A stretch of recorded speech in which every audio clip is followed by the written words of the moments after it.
সংবাদ মাধ্যমৰ যোগেদি যোৱা 1.5-2 মাহৰ পৰা প্ৰচাৰ কৰি যি আছে যে গুৱাহাটীত যি ভূমি কেলেংকাৰী ভূমিৰ নথিপত্ৰৰ জালিয়াতিৰ যি কেলেংকাৰী হৈছিলে সেই সংক্ৰান্তত সকলো থানাতে বহু কেইটা গোচৰ ৰুজু হৈছে আৰু আমি এভিডেন্স কালেক্ট কৰি সেই তথ্য প্ৰমাণৰ ভিত্তিত আমি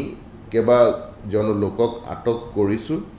আৰু মুখ্যমন্ত্ৰী ডাঙৰীয়া আৰু আমাৰ আৰক্ষী সঞ্চালক প্ৰধান ডাঙৰীয়াই এই সকলোখিনি গোচৰৰ অগ্ৰগতি তদাৰক কৰি আছে। এই কেছ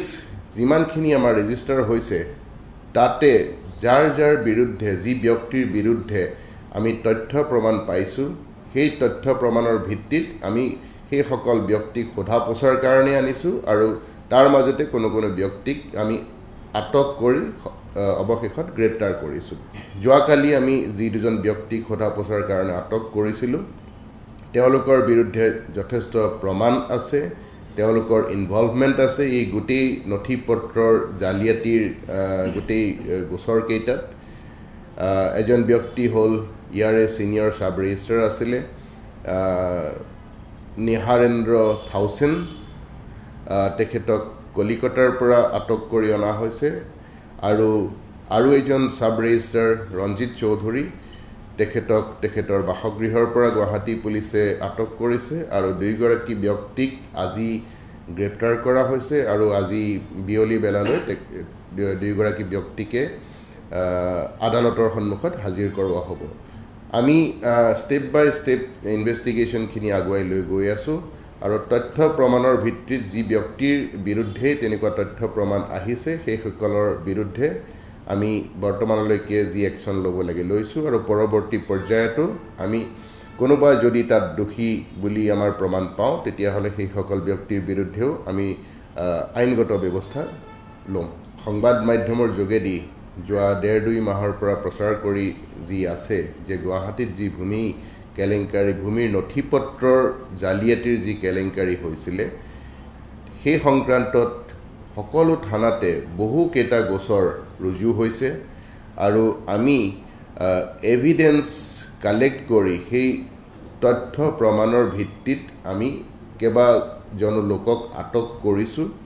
আৰু মুখ্যমন্ত্ৰী ডাঙৰীয়া আৰু আমাৰ আৰক্ষী সঞ্চালক প্ৰধান ডাঙৰীয়াই এই সকলোখিনি গোচৰৰ অগ্ৰগতি তদাৰক কৰি আছে। এই কেছ যিমানখিনি আমাৰ ৰেজিষ্টাৰ হৈছে তাতে যাৰ যাৰ বিৰুদ্ধে যি ব্যক্তিৰ বিৰুদ্ধে আমি তথ্য প্ৰমাণ পাইছোঁ সেই তথ্য প্ৰমাণৰ ভিত্তিত আমি সেই সকল ব্যক্তিক সোধা পোছাৰ কাৰণে আনিছোঁ আৰু তাৰ মাজতে কোনো ব্যক্তিক আমি আটক কৰি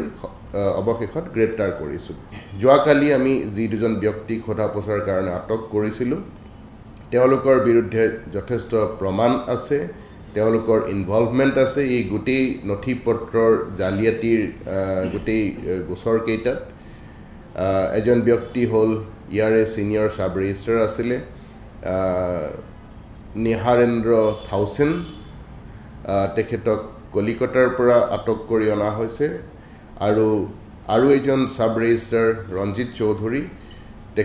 তেখেতৰ বাসগৃহৰ পৰা গুৱাহাটী পুলিচে আটক কৰিছে আৰু দুয়োগৰাকী ব্যক্তিক আজি গ্ৰেপ্তাৰ কৰা হৈছে আৰু আজি বিয়লি বেলালৈ দুয়োগৰাকী ব্যক্তিকে আদালতৰ সন্মুখত হাজিৰ কৰোৱা হ'ব। আমি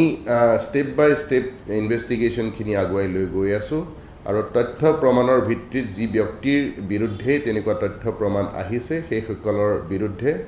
আমি বৰ্তমানলৈকে যি একশ্যন ল'ব লাগে লৈছোঁ আৰু পৰৱৰ্তী পৰ্যায়তো আমি কোনোবা যদি তাত দোষী বুলি আমাৰ প্ৰমাণ পাওঁ তেতিয়াহ'লে সেইসকল ব্যক্তিৰ বিৰুদ্ধেও আমি আইনগত ব্যৱস্থা ল'ম।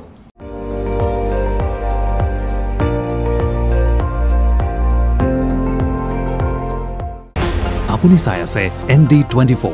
সৰ্বশ্ৰেষ্ঠ নহয় সৰ্বোত্তমৰ দৌৰ।